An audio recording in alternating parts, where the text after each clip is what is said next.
Right. I'm live.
For coming.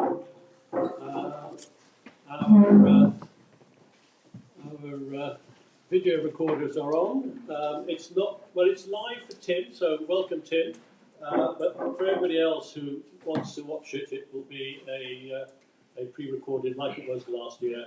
And just so that the audience don't have to get too worried, there won't be any audience participation because only the committee members will be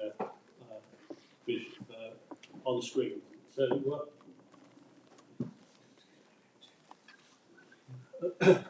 Tim is Tim Schneider, who is our international committee member from Germany, and I'll talk a few words about him slightly later on.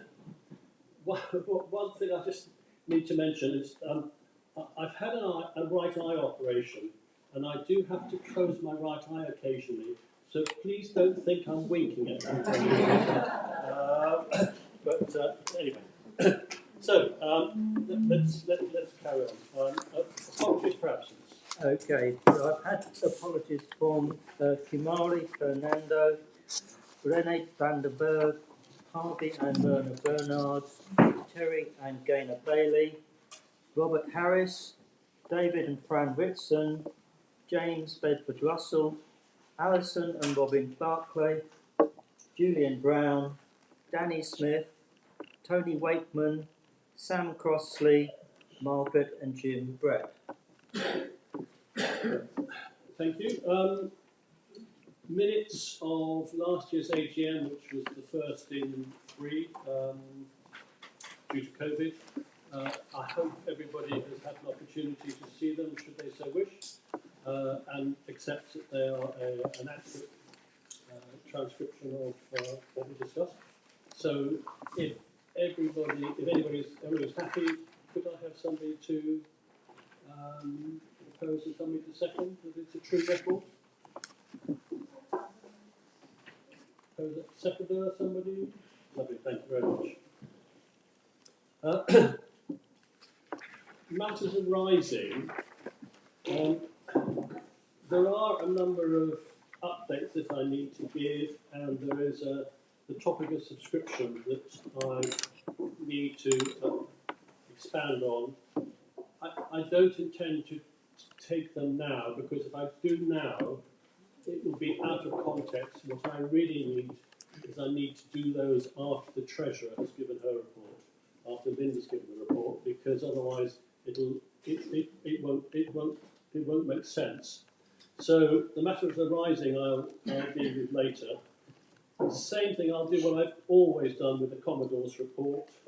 I will pick up the bits and pieces as I go along, but when I write it up, it will be under the Commodore's report on the topics that I've elaborated on. But just 2 things I'd like to say in that part. First of all, I'd like to thank yourselves and all the membership for all that you've done for us, because without yourselves, we wouldn't have an association. And my second thanks is to your committee members, because without them, it wouldn't work. So, if I can leave the rest a slightly later on. Jeff, yourself. Okay. Got a lot to say really. It's just for the last year I've been operating the classified page where we got on the website to sell members' fishes. Currently we have 15 fishes on that page for sale. Boats ranging from 25 to 37. One of those happens to be for sale in New Zealand, if anyone wants to go. We had one non-member paying 3 years worth of that membership, which will take that on. And other than that, it's running quite smoothly. Alan will go in with more details on that after. The other thing I'm arranging is the 55th anniversary. Bookings are going quite well on that at the moment.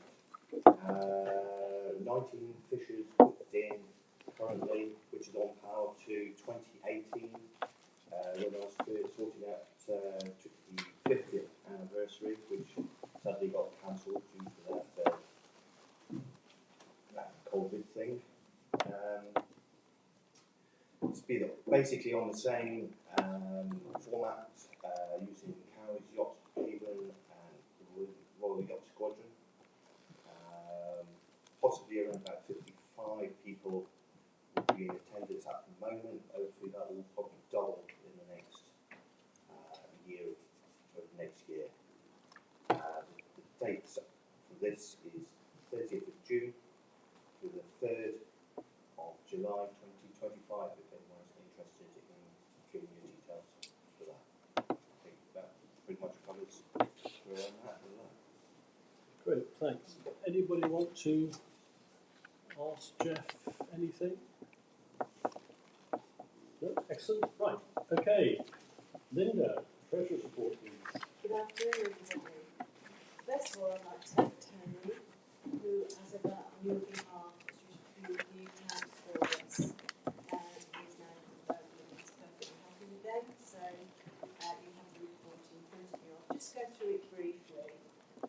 subscriptions were down a little bit last year, as you'll hear later. Membership, we've had a few more associate members and not so many of them have taken on full membership, which either means they found another type of boat or they give up the idea of sailing anyway. So that's fairly standard. Now then, most people like to pay by PayPal, and there are charges involved in that to the association. This year they've come to 274, which although PayPal put up their charges, it actually comes out slightly less last year because business members new. So that sort of sums up PayPal. Although we would like other methods so we didn't incur the charge, it just, for worldwide members, it's their only way of paying economically to join the association. So we feel we can't change that. That needs to stay. Now, advertising on the income last year was £125, which is upon the year before. The merchandising sales were up, no, we're down on last year, down at £88. I think that's because the year before, through COVID, everybody was stocking up ready for when we could all get back afloat, and we had a good year the year before. Income and rallies, well, that's sort of has come back in. We are able to do the events now, in the actual balance sheet, when anybody looks, it might be slightly confusing, so I'm going to explain it. We actually had to pay a prepayment last year of £495. Now that effectively is moved into this year, but some people paid, thank you, early before the end of our financial year. So that has been the £495 has been netted off by the payments that I have received for the AGM, which only leaves us with an AGM prepayment of £88. And some of you might have wondered why it was so little this year, but that is the general way we do it. We just had some very keen people this year, that's all.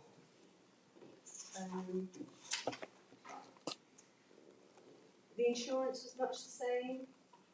The website will be covered shortly. The costs we actually had £1,068 on the website support. That is a lot lower than last year because with the software development we were doing, some of the costs that we would have been having didn't occur because of the development. So, but there again, we have higher development costs of £8,851. So, postage, well, that covers a 2-year period because postage didn't go through in time last year. Now, the rest of the expenditure is really as I would have expected to see it, and we finish with a loss of the year of £6,837. That is purely and simply because of the website development, and that was necessary. We have to keep that up to date, and it's something that's worldwide that everybody can enjoy. But as you know, this is going to deal with that. Now, this leaves the association in a positive position of £7,840 as at 31st of August this current year. So that's where we are. And because we know that there is ongoing website support, we have insurance and other things, we have felt it necessary, unfortunately, to make that small increase in the subs. So I hope you all understand. Any questions? If anybody would like to inspect the books, they are perfectly willing to do so if they are here with me. Okay? Thank you. So, any questions for Linda?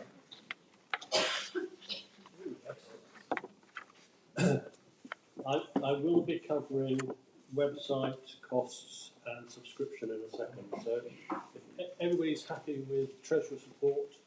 Can I have a proposer and a seconder? You're all happy with it?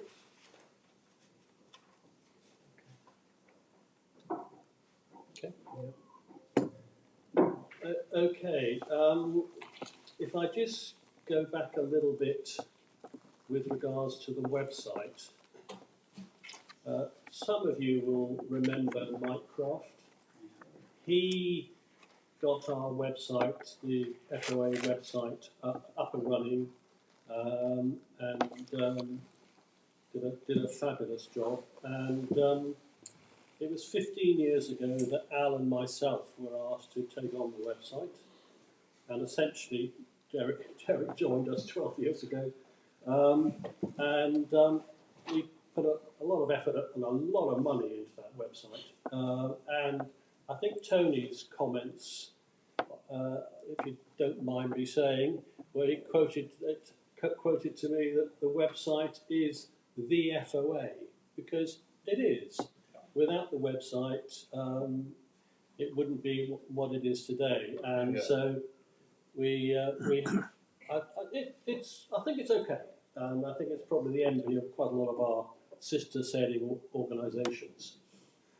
I've said previously that we seem to attract a big bill about every 5 years, and the way the running costs seem to have gone over the last 5 years plus, since we moved from Hugo or Poole to Blue Frontier, is that we roughly spend a minimum of £2,000 a year on just routine IT costs. And by that's routine software updates, which are done quarterly automatically. It's charging for hosting, charging for backups. The website, for your interest, is backed up on a daily basis, and that's obviously is a good thing if you can afford it. So we've gone for the top end of the market for all the bits and pieces, so that it does work well. So it works out at roughly £2,000 minimum. What we've been historically, Derek and myself and Al, we've been allowing, for sake of argument, about £1,500 every year on development to get it to where we want it to be. So our IT costs is a minimum of about £3,500 per annum. The reason we've been low for the last 2 years, one was because 2 years ago, because we knew we were heading for a big build, so there was no development costs. And then last year, we got away with not having 2 of the 3 monthly quarterly updates because of the big refresh that we had. So we're back into the £3,500 roughly split to 1,500, rough split, as our annual costs for the future. However, our IT, as per everything else in the last couple of years, everything's gone up. Our IT costs have gone up by 20%. And that happened over the summer sometime. So we were notified of the new quarterly charges, and it's roughly a 20% increase. So when I just say that 3,500 is what you need to budget for, I'm afraid you need to now budget for 4,500, give or take, if you're going to be able to cover the routine stuff, with it's gone up, and of course development costs, because there will always be some development costs that you'll want to do some bits and pieces, which we can't do ourselves. We do a lot of stuff ourselves, but there's a certain amount that we can't do. It's just too complicated. So that's where we are IT-wise, and that's how the money has been spent, and why we ended up with the big bill last year, which, as we discussed when I did the AGM last year, I had 2 quotes, and as we put it in the afternote, we managed to get it done for a considerably lower fee, which was great. So we are where we are now financially, which is not too bad. But you will have, I can promise you, you will have another big IT bill in the future. It's just the way things work. And it seems to be, it works out about every 5 years you'll have a big bill. my advice is to the committee is that I think you need to work on that bill being in the order in, say, 5 years' time, of between £10,000 and £15,000, because that's what it will roughly be, unless you're able to manage some other way. So, financially wise, we're okay, but we need to save for a big bill that will come in the future of that sort of order. So that's where we are with regards to that. But then that links into annual subscriptions. Now we talked quite a lot length last year about that, and you kindly gave us authority to up it, and you gave me a pretty big range, which was what I asked for, and I said we would keep it as low as possible. Well, we managed to get the IT down to obviously a reasonable bill, and we are where we are now cost-wise. But over the summer, the committee had a discussion, and we decided that we couldn't keep the costs as they were for the future, because we were going to run into trouble with a view to future IT expenditure. And so the outcome of that was an agreement that we would put the subs up, so a full member would go up from 25 to 30, and an associate member from 15 to 20. And we would do it now so that it would allow the committee and yourselves and the organisation to build up enough for this future and to cover any reasonable costs that were going to come our way. That was the absolute minimum that we could put it up. What will happen in the future, who knows? But we considered it as probably the optimum and the best solution going forward. So, is everybody happy with that? It's still very, very little money. Yeah. Well, that was why everybody present last year were happy to allow me this huge range of a doubling. So a 20%, which seems to be the going rate that everybody's talking about, was the absolute minimum, I think, and it's because it has been those figures, the 25 and 15 for full and associate, has been present since 1993. Which was when the FO8, when this organisation started, that was what we charged.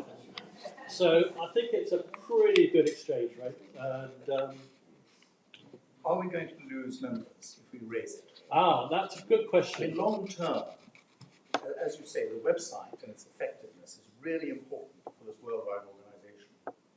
And Ian has been doing the web management and the contractor's charge, but that has to be a very effective service for the future. And I wonder if the room would feel it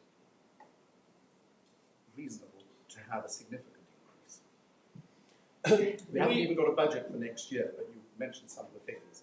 But they're going to go up, and I'm worried that we are too careful as opposed to building up some reserves. Because if you can build reserves, you can deal with the problems. But frankly, £5,000 is not a lot of a reserve.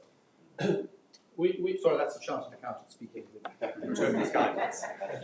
We had a good debate about that last year, and it was the concern that we all had was what will happen if we put it up? Will we lose members and things like that? And yes, there are two schools of thought. You put up the minimum amount, or you go and do double it, because as you know, it's been £25 for what, 30 years? Is it 30 years? 30 years. So what was £25 30 years ago? It's probably 50 nowadays, whatever. So it is an option, and I think somebody mentioned about other subscriptions which were equally high. So you could go either way, and we debated this at great length, and we decided to do nothing. Obviously, because we didn't have that information about the cost of the IT bill, and that has turned out to be quite fortuitous, because stealing Derek's thunder a little bit, we now know who didn't renew last year. So, for sake of argument, what percentage didn't renew? There were 88 non-renewals Okay, so last year. 88 non-renewals. So if we had put up the subscriptions at last year's AGM from 25 to 50, and we got 88 people didn't renew, then the natural assumption will be the 88 didn't renew because we put the subscriptions up. So that would be, you can make that association. Do you want to cover what the 88 did? Oh, I wasn't going to do it in detail. Well, because I asked Derek this exact question was, of those 88, why didn't they renew? So I was actually quite interested. Almost all the full members who didn't renew because they sold their fisher. Some of them didn't survive, but it was all didn't. They sold their fisher, and of the associates, the reason they didn't renew was because they didn't buy a fisher. So we can quite safely say that that association, which we would have made, isn't relevant. And so anyway, we made the decision that we would go for a small amount, and we put it up because you gave us permission, so that anybody who started in the 1st of October would be paid the new rates. So it's gone up to 30 and 20, and if we need to go in the future, we'll be in a good position in the future. I just wanted to say, what about doing a small increase every year for so many years? Would that be another one? Well, absolutely. I think what we wanted to do this year was, it was very obvious with a big bill that we had, which if it had been £12,000, we would have been, we would have had sandwiches for supper. So it went down to 8, but you're not going to get small IT bills. But we're okay, but we need to build up for the future. So therefore, let's do a small increase now. Let's review the situation next year. You'll see how much, because you will have gone back to routine IT costs. So that could be sort of £4,000, give or take. You'll know how much you've saved. So we're at what, 8,000 now, give or take? Sorry, in the bank. In the bank, As at today, As as at at the end, as at today, no, it's not that high. 7,000. Because we're just about to pay another blue print here. Is there any more to pay for here today? It will be just over 6. Okay, so we've got 6,000 today. So when you come back next year, if you're now at £9,000 in the bank, then you're doing not badly. If you're 7,500, maybe you will be having this discussion again, and perhaps it ought to be, annually. But at least we've started, and we've started with the minimum amount, and let's see how we go. We shouldn't frighten anybody, because £30 shouldn't break too many banks. It's only a £5 increase, but at least we got over the start line, and let's see how it titrates out. Chris? I think when we're talking about subscriptions, Chris, it's too easy to focus on how much we pay. I think one of the things we need to focus on is how much we get out of the organisation for that money. Yeah. Because I certainly they save 2 or 3 times my subscription every year, just on advice I pick up from the forum and the newsletters and from contact with other members and sections. So, you know, I'm not convinced that we'd get a high fall off in numbers if we put the I'm not arguing that we should reduce substantially, but if it went to 35 or 40, I don't think we'd lose many members at all because it's too valuable a resource. Could I make a suggestion? We've got 2 chartered accountants here. I'd like to invite them to comment. Tony, Fritz? I'm the ex-treasurer. I'm not a chartered accountant. He was. I apologise. I'm a company secretary. We have our own chartered institute. It involves a lot of accountancy, just the same. I think the mistake we made, it's fairly obvious from what you're saying, is that we should have increased more steadily over the years, and then it wouldn't have been such large jumps as we now need. And I think going forward, certainly we should make a realistic increase now, and then it's looked at perhaps every 3rd year or however you want to play it. But you really, to keep the standard of everything going well on the website, and everyone benefits from it, not just those who go to the rallies, that's what it's going to cost. And I think they're getting very good value for money, as our friend over there just said. Thank you. Yeah. That's my thoughts. Yeah. Thank you. Fritz? Well, I agree with Tony totally. I think the value that a member gets is fantastic. Information on the website, the communality of ourselves, and in relation to what we pay for running our boats, frankly, it's completely bloody irrelevant. So, you know, I would go for £50 and build up our reserves, because in particular, managing that website, Steve does a fantastic amount of work on Fisher Light, but we rely an awful lot of the work on the committee. So I would really like to see some money there, enabling them to do specifications for promoting ourselves in a marketing wise for what the values are. And I think £50 is something that, and every year just goes up with inflation.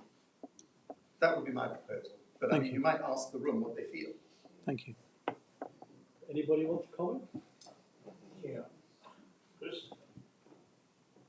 I think an increase in subscriptions is needed. I think going up to 50 in one hit, I think is a big jump from 25. I think that will put a lot of people off. As a counter suggestion, I think I'd like to suggest that we increase the subscriptions as per the recommendation by £5 as per plan. But in addition, anybody that wants to make a voluntary contribution to the association, let's say of an additional £10, would be gratefully received.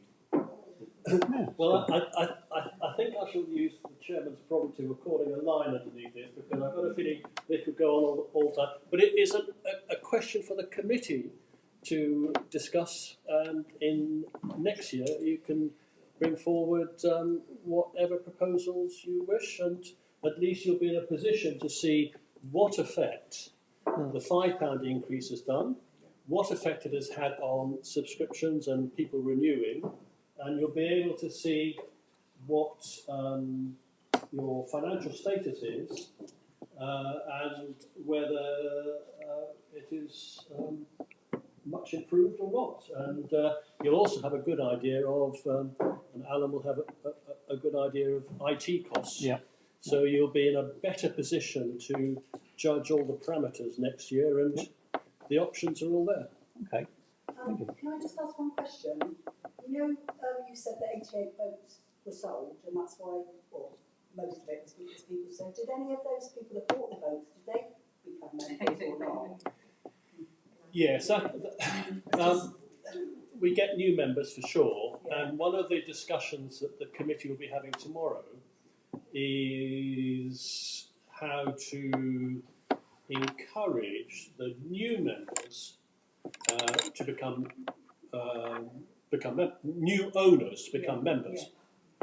And one of the couple of things we've been talking about is, could you? So I'm selling to Derek. I tell Derek about the FOA and say, you know, it's a fabulous organisation, you ought to join. And he perhaps gets a year's free introductory membership or something. Yeah. Or, you know, something along those lines, rather than just saying, here's the address. And if he's a new boat owner, he's not going to necessarily know too much as to what the real benefits are.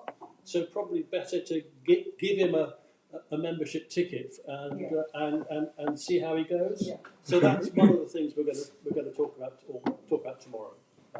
But yeah, you're quite right. Just back to the donation, I mean, would it be too much? Because this is a subscription, if it's a donation, with the RNLI, if it's a donation, you get another whack from getting back tax, or is that just too much effort? I think that would apply for a charity, but not. Yeah, it's got to be a charity for that. Not for an association such as Could I make a suggestion? I rather like Rod's idea of a voluntary donation. Also, I noticed that a lot of people pay by PayPal, and that costs money. If you're going to pay by PayPal, would you be prepared to add on the cost of the PayPal to your subscription, so that we, the association, don't have to carry that? And B, if you did want to make a donation, pay a bit more on your subscription. I'm a member of the HMS Fiscard Association, and our annual subscription is about 10 quid, I think. But you can pay as much as you like in, and some people pay £100 a year because they feel it's a good thing. I'm not saying you should pay £100 a year, but if we're going to be paying, what do we say for a full member was going up to £30, wasn't it? Yeah, 25 to 30. So there's nothing to stop you from saying, I'm going to pay my FOA bill and I'm going to stick another 20 or another 10 on, or whatever you choose, or you're just going to pay it, and there's no pressure on you to pay anymore. But if you value the association, and I'm not trying to blackmail you, but if you value the association, perhaps you'd like to stick a bit more in the pot. Options for the future. Options. You're saying that to this room of people. Yeah. That would it go out to further people? Because people in here might say yes, but how do you let other people know? Quite simple. You put it on the forum and you put it in Fisherlight. And as the newsletter editor, with the approval of the committee, then I'd be very happy to put something into Fisherlight and onto the forum to suggest that. And no one's being told you've got to pay more money. All we're saying is that you know what the bills are, you know how much it costs. This is how much it is a year. It's only gone up a teeny weeny bit since 1993. But if you would like to pay a bit more, you're more than welcome to do so. Charles? I think Chris's suggestion of a free first year's membership is excellent, because when I look back to when I first bought my Freewood, you know, that first year until I discovered the association, I really struggled for information. Mm-hmm. If you give somebody free for the first year, they'll realise what good value it is, and you've probably got it for the rest of the road. Mm. Uncomplicated, they just get the membership. Yep. Can we minute? Okay, right. Can we minute that? Sorry, of course you can. Okay, Secretary's report. Right, okay. Just carrying on a little bit from where we were there. I obviously have contact with everybody who's a member, and the group here is a very small portion of that. There's a large number of people out there who are fairly inactive. They want to be members. And I also come across people who do doubt whether they want to pay the money to join. So any increase is going to be affecting people who are a long way away from this sort of group of people. So yeah, I think a big increase could be detrimental. And of the people who didn't renew, about 50, Chris mentioned the reasons for it. About 50% of the people who didn't renew didn't tell me why, they just didn't renew, so I don't know why. But anyway, having said that, I'm pleased to say our current membership is 330, 77 of which are associate members. That's actually down slightly on last year's, which was, at the end of the year, was 357, Okay, we're not at the end of the year yet. I expect probably another 10 before the end of the year. But we are getting over the COVID bubble. We had a huge bubble in 22 and 21. In 2019, at the end of the year, we had 312. So we're up on the end of 19, which was pre-COVID. So we're doing well there.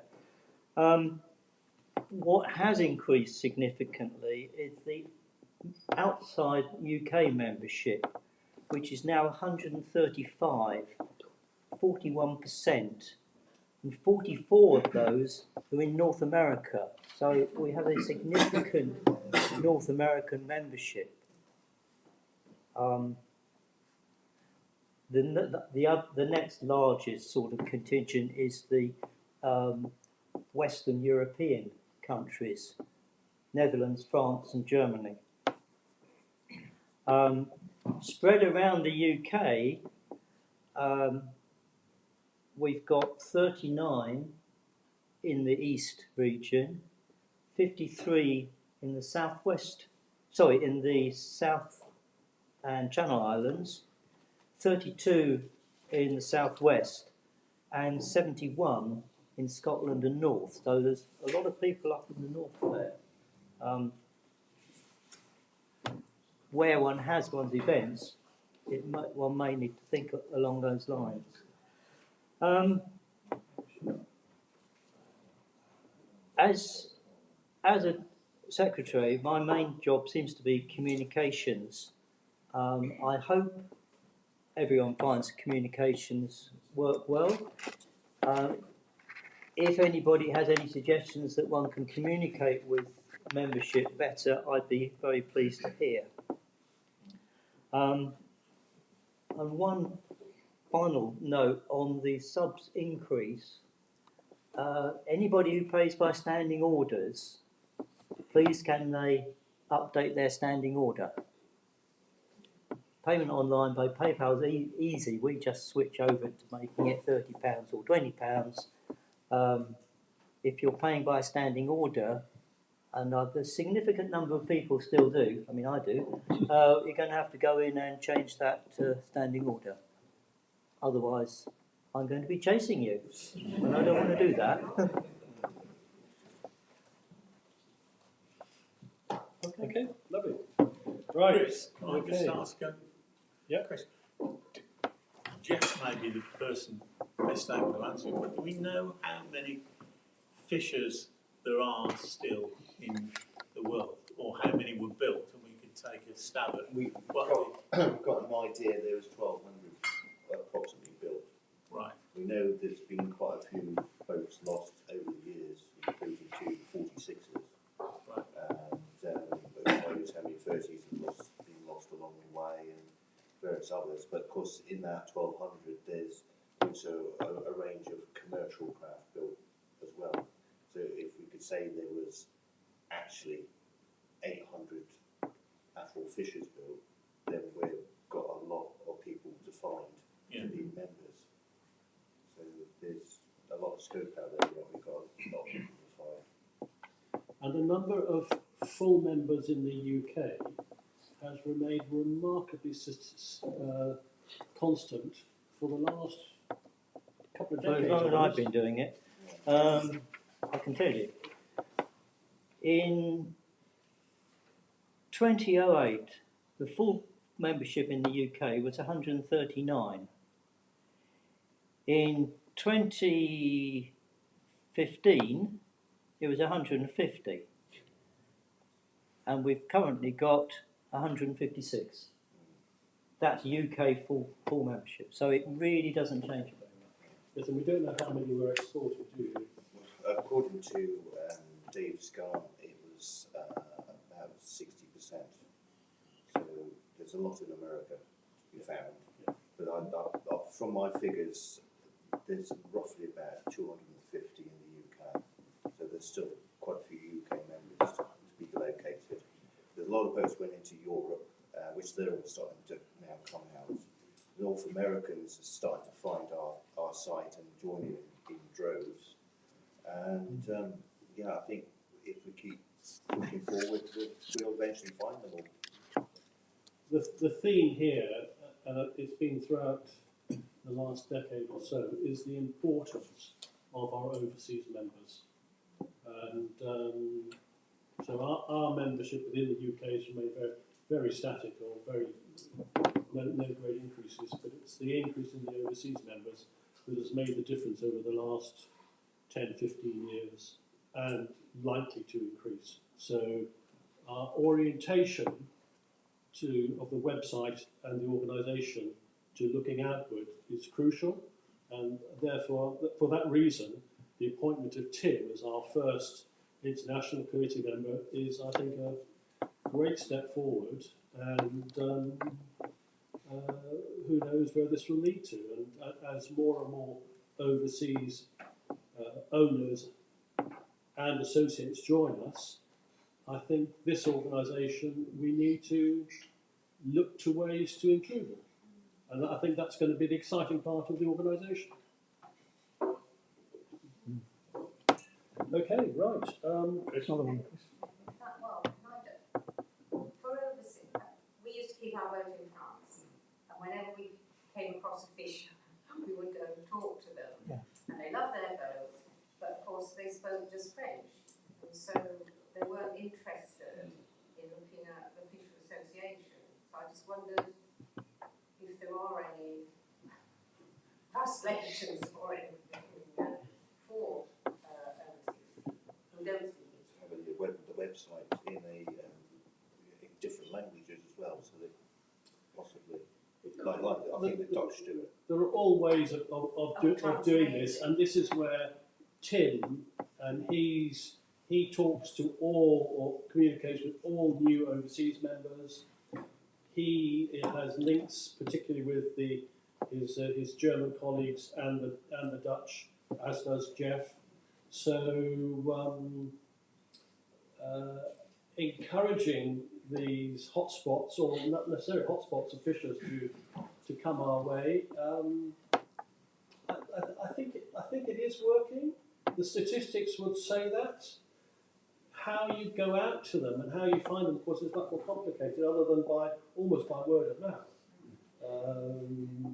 or their interest to find. It's like a classic car. If you've got a, dare I say, an Alvis, and you just happen to find one in your garage, then the first thing you probably look up is Alvis Owners Association in any language. I think word of mouth is most important, as we do seem to get around a bit. Got something in? Over the last few years, we ran a rally with the Dutch to Middelburg, brilliant, 2015. The people who went really enjoyed it, and we got a really good connection with our Dutch friends. And so far, I've run 2 D-Day rallies to Ouistreham and Caen, again with 1 or 2 French owners who have come in, but making a connection with the Yacht Club de Caen, and adding another foreign flavour to that. We have another D-Day rally happening June next year, and we're hoping to get more and more in there.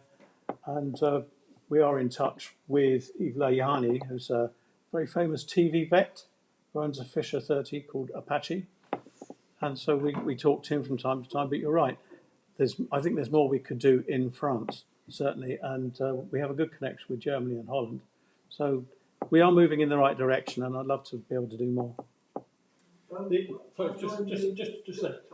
opportunity of the 55th in 2025 is excellent. And one of our original concepts was to have the cows every decade. So a 40th, we didn't have the 50th, so the 55th. But what we tried to do was to have a overseas rally in the 5 years in between. Hence, we did Middelburg in 2015. So I think that is a way of exporting us and choosing our countries, and perhaps the intermediate one in whenever it is, whatever 5 years works, you could almost say that Steve's D-Day one acts as one as well. So I think doing those gives the international flavour, and it can only be beneficial. It's got to be. Sorry. I joined the Dutch Fisher Owners a while ago. I've unjoined them there a couple of years. Their site is in English and Dutch, so that's quite useful. And met some people and they jumped on me as I went round this year. It was Southern Holland. People appeared out of the woodwork. But it's really good. It is like, well, not an Elvis, but you know, it's like a decent car. Okay, great. Website report. Thank you, Chris. Well, that's made good listening, hasn't it? Prior to what I'm going to say. I took over the content management in March this year, and content management means the stuff that we actually put onto the website. And that's been quite a steep learning curve, and I actually took over from Chris on the general management and the relationship with Blue Frontier from June, so it's fairly early days. What I'd like to say first of all, though, is about the members' survey, the web survey that you might recall from the beginning of this year, January, February time. It's quite a lengthy document, and we're actually going to discuss it at the committee meeting tomorrow, because there's quite a number of outcomes from that. We had 247 responses to it, which is excellent. 96% of members are using the website, and as has been said, it is clearly a vital asset to this association. Within that, the boat data itself that's been accumulated over a long time is clearly the gem, and that's what people want to get at. Half of the respondents were wanting actually better information or a better search function, enabling, if you put a query into the website, actually being able to get the right answers. Not necessarily the answers you want to read, but the answers that are there in the website itself. Members want more pictures, more videos, but of course that's up to us, up to you to be posting stuff. And a lot of what comes in is actually going into Steve in Fisher Lite. And so one of the things I've been doing over the last 6 months or so is trying to improve the visibility, the way in which those topics, those articles, that information can be searched and found. And Fisher Lite clearly has a very key role as an input, a source of more information, up-to-date information about what we are doing. And the other thing that is clear is that the classified section is very well used and valued. The current situation is, as I said about this content management, I've had to get used to the system which manages it. And as far as I can see at the moment, we don't have complete access to it. For example, the last couple of weeks, Brian sent me a note to say that details of the terms and conditions weren't, although they're in the library, that if you clicked on the link on the home page, it found the old version. And I've had to really dig, and I've had to ask Blue Frontier how I get to that. But a couple of days ago, I followed their instructions, found it, and it's now up to date. So there's a fair bit of learning going on. As I've said, the classified section is very valuable, and it's very useful in promoting the Fisher Owners Association. Why is that? Because if you advertise a boat on there, and if you then, or if another, an interested party, puts in a search for a Fisher motor sailor, for a Fisher 25, and we've got one for sale on the classified site, anybody can find that. So the more boats we put up for sale, the better promotion we get of the FOA, and more people find our site. Remember that. In the last year, we've had, well, in fact, since I took over, but the period within my management, if you like. I'm going back to this, although I said I took over in March. Live adverts that I have been monitoring go back to June 22, and since then we've had 15 boats for sale. Jeff receives the details of the boats that are for sale, and then he sends them to me, and then I post them up. One of the things I've managed to do, because previously you could only put one photograph on there. Well, I've managed to find a fudge so that we could probably put 3 or 4, because I can combine them, make a composite picture on there, depending on the quality of the photograph and so forth. So we're able to improve that. As I said, if you search for a Fisher 2534 or whatever on Google, at the moment, the other day anyway, we were sitting on page 2. Because in front of us there's Apollo Duck and Boats and Outboards and every other broker as well in front. So one of the things that I'm looking at is how Google finds our advertisements. They're called tags and meta tags, metadata. So I'm looking to improve that. So a few months ago it was actually down on page 3. So whether it's down to me or whether something else has changed, I'm not quite sure. But we're moving up in the right direction. The second busiest page we have is the events and rallies. The hits that we've been getting on there are good. There's some historic data that throws it out. But anyway, members that are using the website and are actively involved in rallies are finding the stuff on there as well. So that's good. Remember I said that members wanted more photographs and videos. We've got a gallery section. It ain't used. And I think one of the problems with that is it's not easy to actually post stuff up onto it. So we'll pass on that at the moment. The forum is another busy place. Derek runs that. The stats on the forum are apparently not easy to extract, but I can tell you that from the survey, 79% of members use the forum. So again, that is very valuable. What we have to bear in mind, though, that you're only going to find that information if you remember. And so if a non-member wants to find out information about fishers, they go on Google and search for stuff, they won't be finding what is hidden behind our paywall, if you like, behind the subscription, the login. And that's one of the things I want to deal with at the committee meeting tomorrow, and how we can actually improve that. The library, and this is really the gem, has 376 documents in it.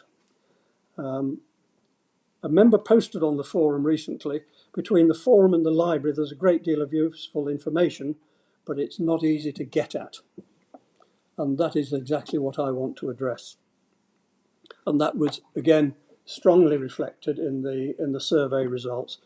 Now, I know that a lot of work's gone on managed to improve those tags in the past, but there's nothing in the metadata, which is, again, what you see if you do a search for something, you get that little paragraph up telling you the results of the information.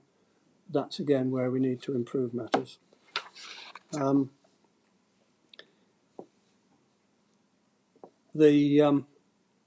I looked at some analysis of those 376 documents. And for example, 52 pages have not had one view, not even discounting the views of the authors or the web editor posting on there. 203 documents have had no hits whatsoever. I'm sorry, 52 have had one view. 203 have had no hits. The top hit was Fisher 25 Dorvik, which has been on there since April 2014. It's had 52 hits. So there's a tremendous amount of information. What we've got to do is sweat the asset. We have got to make that work for the FOA, because at the moment it's hidden under the bushel. The proverbial light is hidden under the bushel.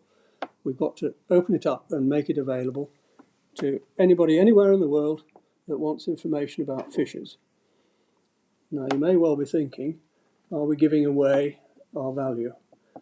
No, we won't, because there are ways that we can protect that. You know, if you go on to search of Google, you come up, for example, with an article from the New Statesman or the Times, you get a first paragraph and it says, you want to read the rest of this, subscribe here. Well, it's that sort of mechanism that I want to be looking at to draw attention to the website, show the results are valuable, and then get people to move into membership. Merchandising, we've got lots of good stuff on there. We've got arrangements with 14 suppliers as well, some very good names in there. But again, all that needs updating. There's also a page, which I would have thought was very useful, but I suspect that a lot of the answers are, again, on the forum. If somebody wants to know, where do I get a cutlass bearing from or whatever, or had good service or such and such, you probably go and search for that on the forum. But in fact, we've got a page which invites you to say, I've had good service from Crusader Sales, Jekyll Sales, whatever. And that's another valuable benefit of membership, but I think we need to revalidate it. So I am in no doubt whatsoever that fisherowners.org is our greatest asset, apart from subscriptions themselves. We don't make it work hard enough.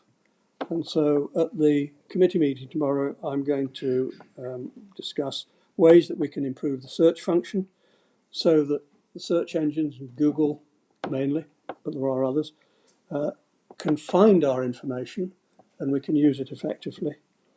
And I also want, and I've had discussions with Jeff about this already, to simplify the classified sales side of things, because I know Jeff's spent an awful lot of time emailing back and forth to people who've sent in an advert, and there are details missing or whatever.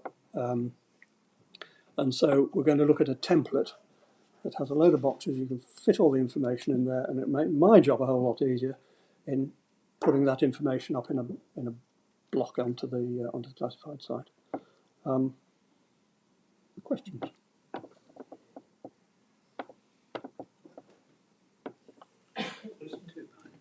Sounds very good. In a conversation with somebody today, it was mentioned that maybe we could put an events banner on the front page of the website. Is that a possibility? Yes. There are some changes that I want to do structurally on that, which will improve it, and it will be part and parcel of that business of making the website accessible. Because if it's our number 2 hit on the website, then I think it's... Well, you have got, there is a tab on the homepage that says socials and rallies. If we could maybe consider putting an upcoming events, I think... Yeah. The advertisement of Sorry? The advertisement of the value of the website. People who go to the website probably haven't got a sales pitch as to what the membership information, what the extra values are. And more of an advertisement, crisp advertisement for that would be helpful.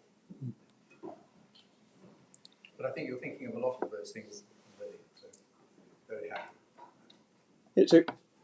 It's more a question of priorities. Yeah.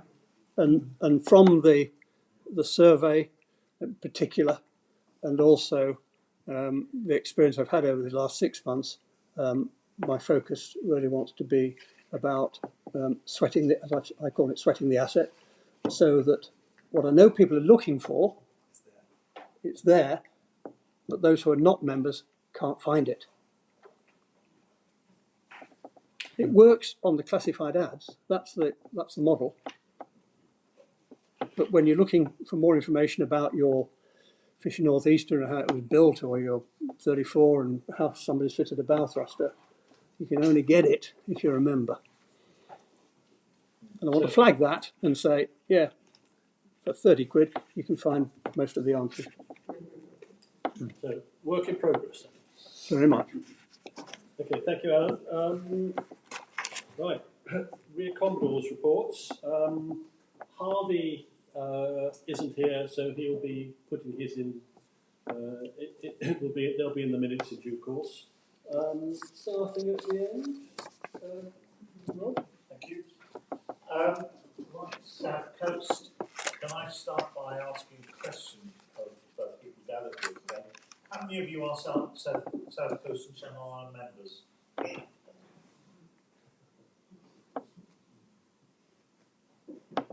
Well, I'd like to start with an apology. We haven't been as active as we could have been this year, and I must take responsibility for that.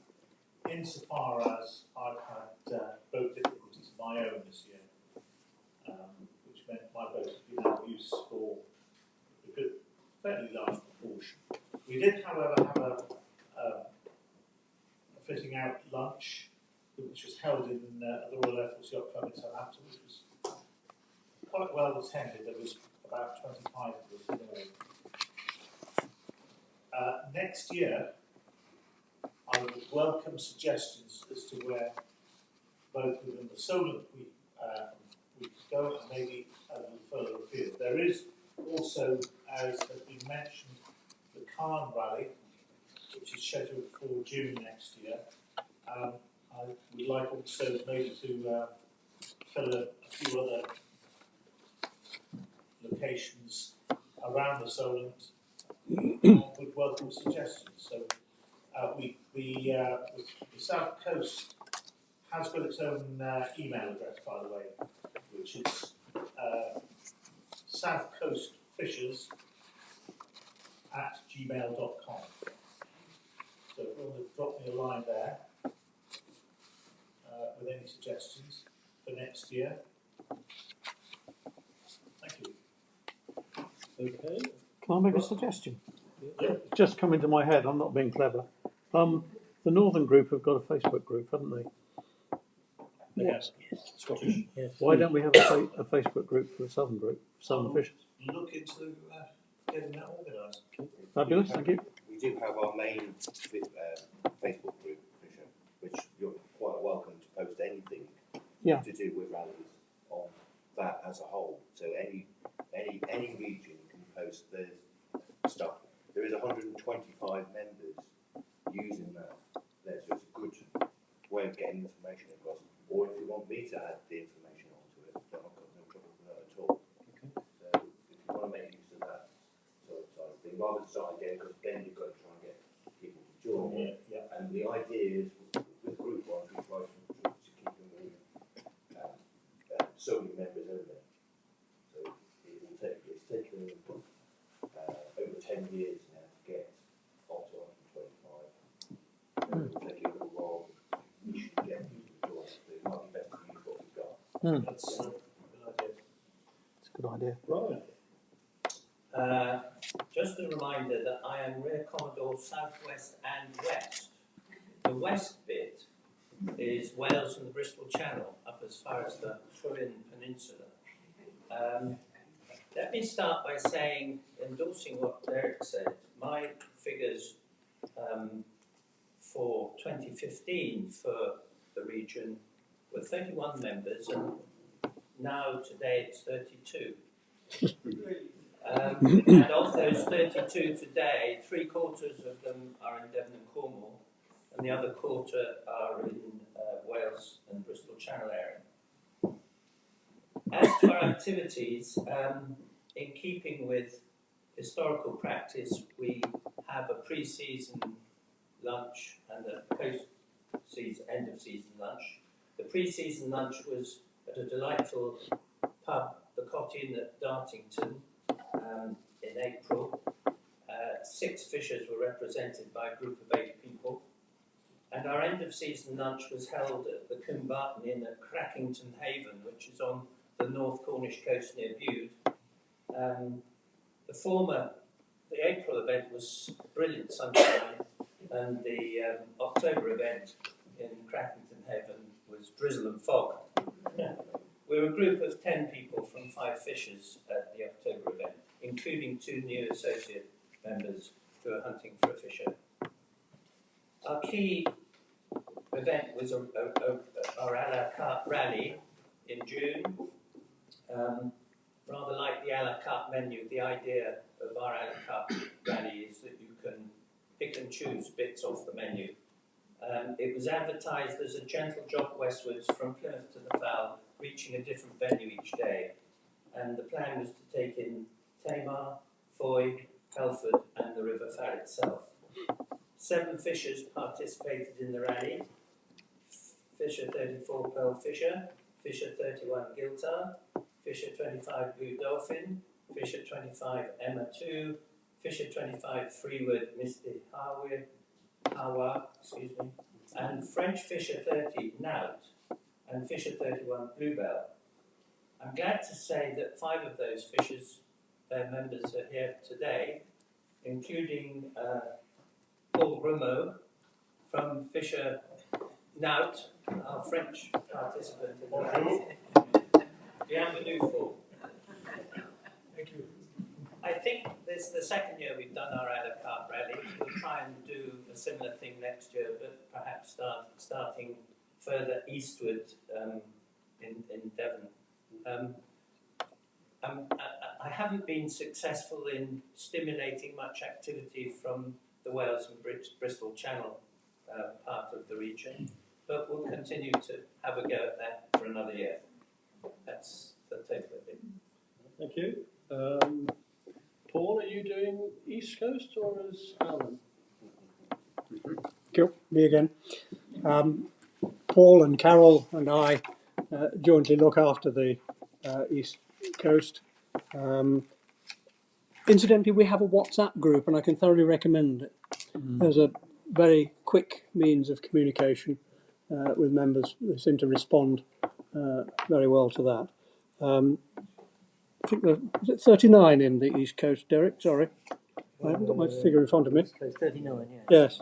So we had the traditional fitting out lunch in March, then a rally, 19 for lunch there. Chatham was troubled by bad weather and I didn't make it, I'm afraid.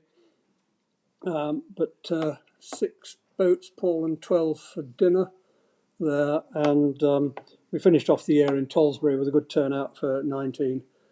Some very high tides which made access to Tollesbury exciting, shall we say. That's it for this year, fully reported in Fisher Light. Okay.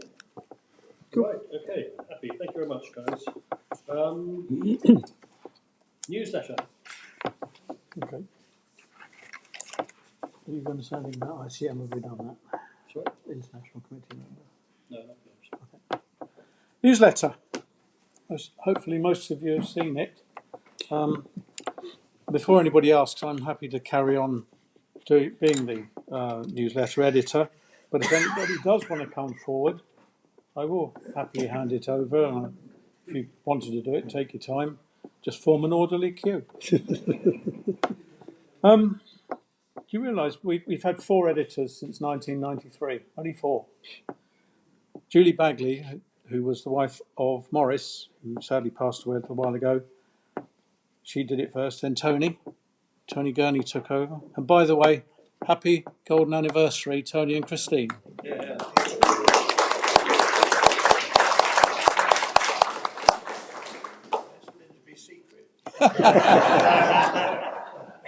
After Tony was Andrew, and Andrew's right there. And then you got me in about 2019. Only feels like yesterday, 21 editions ago. Of those 21 editions, there were 12 lockdown editions with 152 articles and 8 Touchwood editions, so far with 76 articles. And Touchwood 9 is in the hoist and growing as I sit here. Looking at the statistics, the largest percentage of articles have been on fisher improvements, of which there were 25%, which suggests to me that the Fisher Light newsletter is actually quite a useful thing And I can understand probably why it doesn't get so many hits on the website, because it gets emailed to you and you get to read it. Well, it is there on the website if you happen to lose your copy. If you ever want a copy, you can ask me and I can email it to you individually. But it is there on the website as well. So I believe that Fisher Light is a valuable asset to the association, and I'm happy to carry on, unless, of course, somebody forms an orderly queue. Thank you. Anybody want to ask any questions? Okay, right. Thanks, Steve. First, thanks. Brilliant. Thank you. Just want to insert merchandise at this point. Andrew was on the committee, came off the committee, but carried on doing merchandise whilst in the intervening period, and he's going to come back on the committee. So that's fabulous news. So thank you, Andrew. Do you want to say anything about merchandise? There's some on the table at the back. Anybody needs anything? We've sold 2 items already. Yeah, the ties. Just take them and buy it on the website later. Or transfer the money to Linda. Well, it's an association buying it. So that's the first thing. The second thing is it's not onerous to do it. I mean, the orders go through on PayPal. Linda then sends an email to me to say she's had the money and can I please send them out to people. If anybody else wants to do it, I've been doing it for probably nearly 10 years now. If anybody else wants to step up and do it, I'm delighted to hand it over. But if nobody else can use Steve's words towards an orderly queue, I'll carry on doing it for the foreseeable future. Okay. Thank you, Andrew. I'll do that now. Might as well. Okay, yes, I haven't got it as an item. I'll add another item in, the social secretary. Now, as you know, we don't actually have one at the moment, but for circumstances beyond our control, or their control, we have a volunteer, and it's not Jill, so Jill's safe. What we'll do is, once we've had varying discussions and everything else, then we will co-opt that individual, hopefully, onto the committee and ratify it properly next year as we normally do. A couple of little things about tonight. We'll be in here, I think it's 6 tables of 8, is it? 6 of 8, yes. 6 of 8. There'll be, there's a seating plan and everything else. It's 6:30 for 7:30? 6:30 for 7:30. Commodore's reception, 6:30. There are some drinks provided. There's not a huge amount. So if you're not early,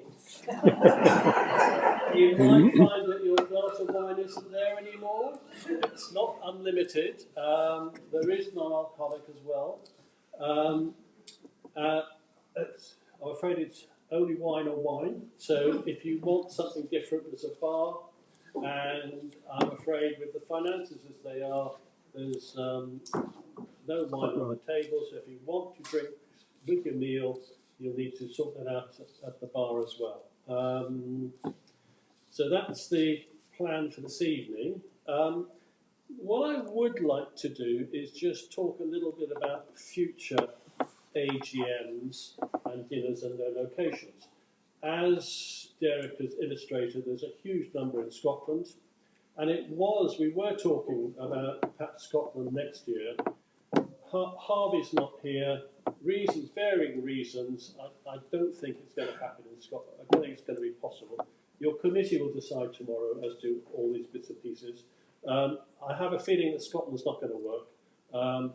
We will need to go to Scotland. We had one in Edinburgh. It was very successful. Obviously, the majority of people will come and work from Scotland, which is fabulous. So I want to float a suggestion and see what you think.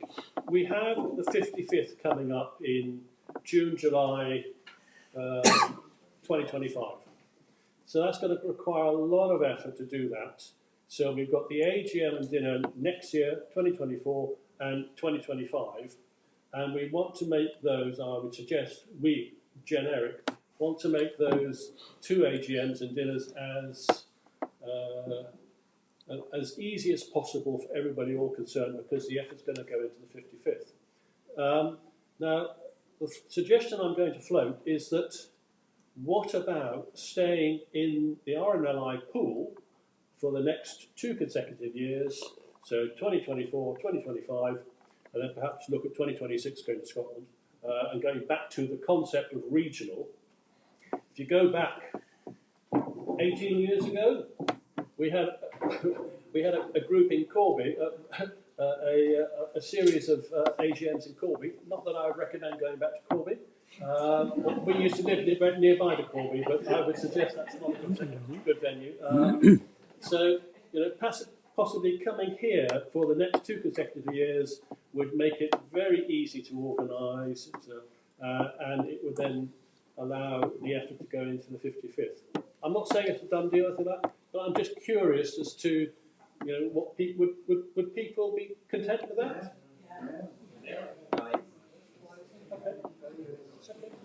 Okay. Sorry? What is the school's half term? Good point. Yeah. Yes. When they have the discussion tomorrow, they can talk about dates. The date I don't like is November the 11th, for similar reasons. And we had a spate of November 11th when I first took over, which was I was outvoted on that one. So I'm glad we tried to avoid that. But yes, I agree entirely. But that will give an option for, since we're here, before almost we leave, we could book up for the next 2 years, in which case, done deal, forget about that for a bit. So anyway, so thank you for that. This sort of weekend, Sorry? this sort of clock change weekend. Traditionally, it's end of October, beginning of November. Clock change weekend would be a good. Clock change weekend. Yeah, but some schools have 2 weeks at half term. So I would forget that, because it's going to be difficult, otherwise you're going to go into bonfire night, and then you're going to get into Anyway, it's let us sort it out. But I'm glad that the concept isn't worrying you too much. Okay, right, on to item 11, approval of membership to the RYA. RYA is our overarching organisation. We get our insurance through the RYA, and oddly enough, this year I had another dialogue with RYA Legal on wording for the paragraph to be put in about rallies. So we use them, and I think they, you know, they're very useful to have that as our overarching supporting organisation. So I would like to suggest that we carry on with them. Yeah. So could I have a proposer and a seconder? I'll propose that. Second. Okay, excellent. Similarly, sort of. Sorry. Seconder. Seconder. Secondly, following on for that, third-party liability insurance. Well, it's much more than that the RYA Legal are giving us. They are giving us, or we're getting from them, essentially, we plug into their sailing club insurance. Obviously, it's the way that they do our similar organisations, sailing associations like our owners associations like ourselves. We plug into the club insurance scheme. Obviously, we don't have assets. We're not doing courses, but we fall into other sort of bits and pieces that are relevant. So we have that insurance that covers us, and we also have directors' insurance, and that is equivalent for any of you involved in charities. It's the same thing as the charity trustee insurances, which I'm afraid is in my view is completely non-negotiable. you have to have it. So we have both those. So hopefully I can have a proposer and a seconder that we continue on with that. Excellent, thank you.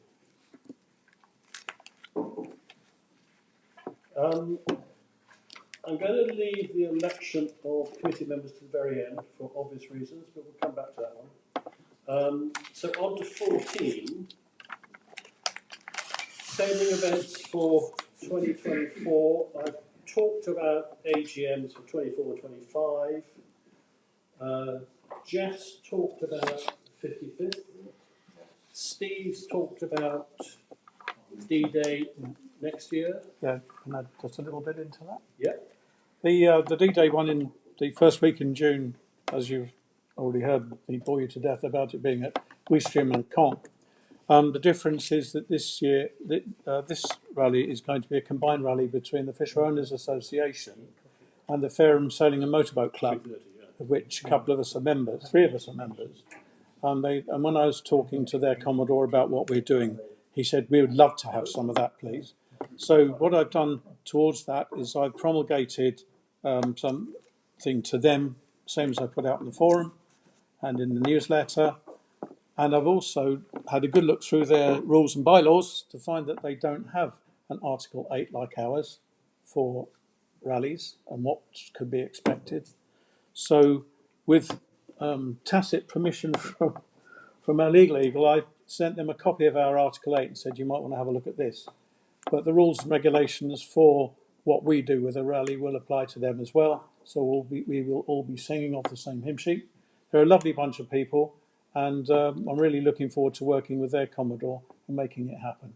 And I hope as many of you can join us. Thank you. Okay, and the rear Commodores will be in negotiation with the regions about next year's rallies as well. So that should cover all of future events for next year. So if we can go on to any other business, anybody got any other business that they would like to? Committee members, anybody got any other business? No. Floor? No? Okay, right. On to election of committee members.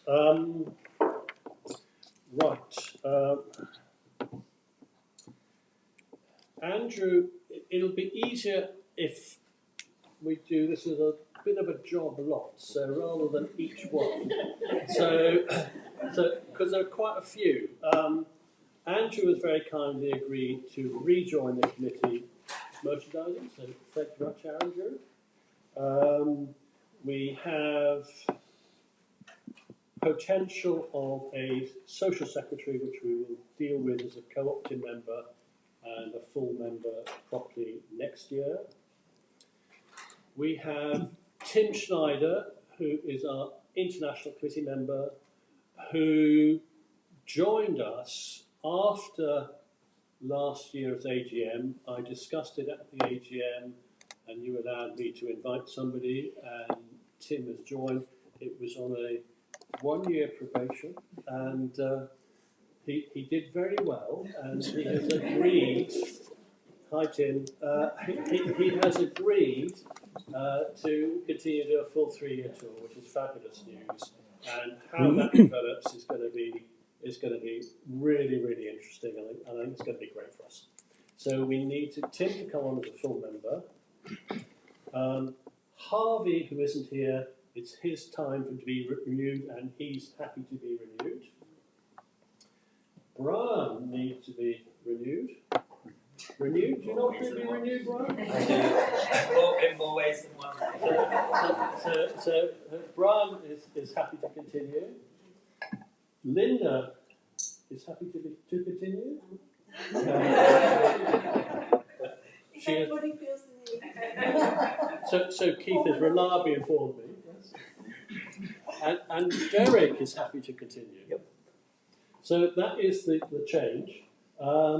So can I have a proposer and a seconder for those changes? Go on. You got one? Right, okay, lovely. just so you, I'm pretty sure I've mentioned it before, but I might not have, but my memory is what it is. All committee members are allowed, we decided a few years ago, to allow them all to fly a minimum of an RC committee member flag. So not only do the RCs fly that flag, should they so wish, as do, for sake of, let's say, editor, Andrew, Will, social secretary is able to. Derek and Linda are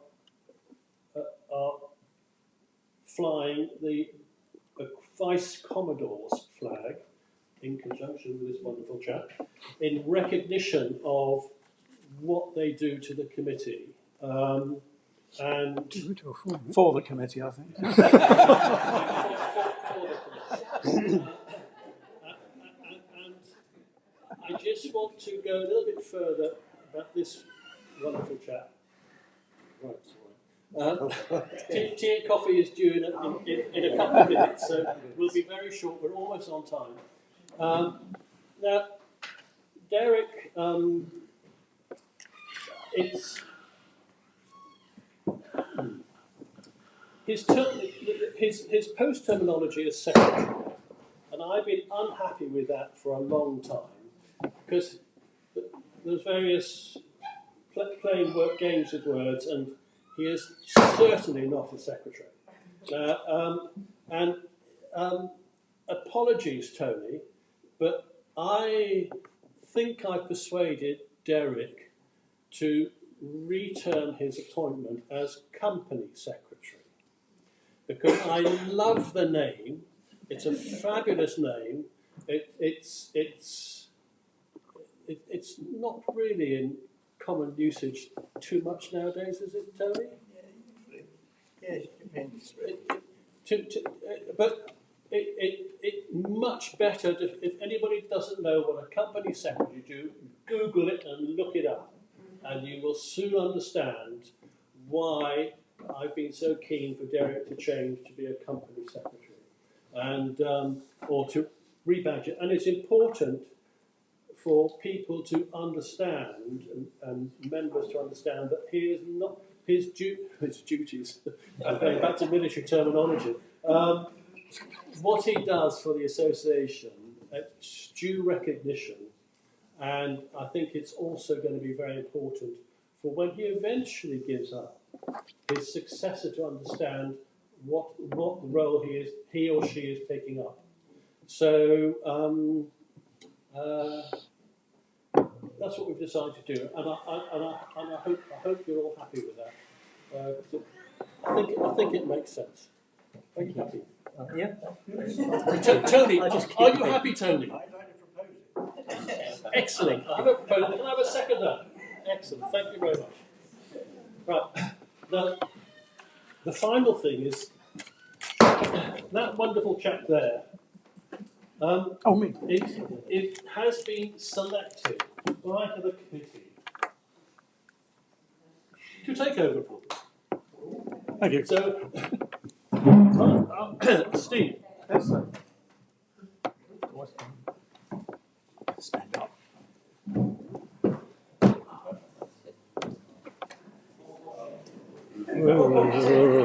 That is now yours. Thank you very much. He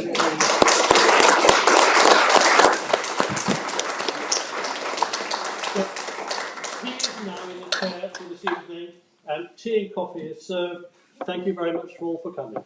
Yes.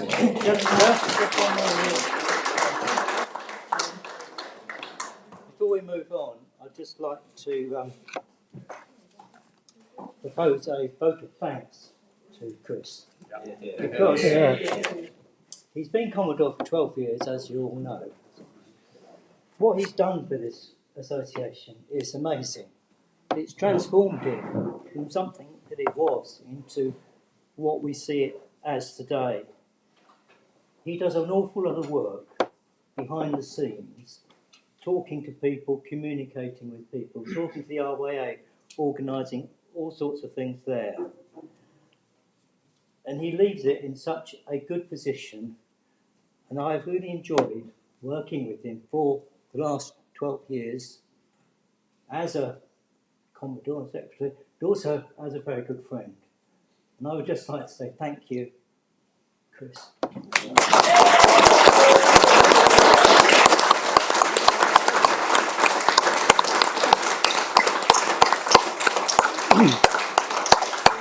Tea and coffee. Hang on a minute, mate. Okay, now you can have your tea and coffee.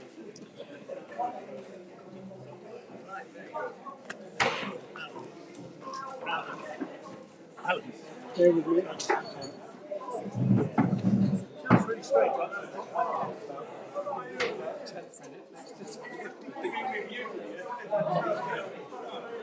This is your seat.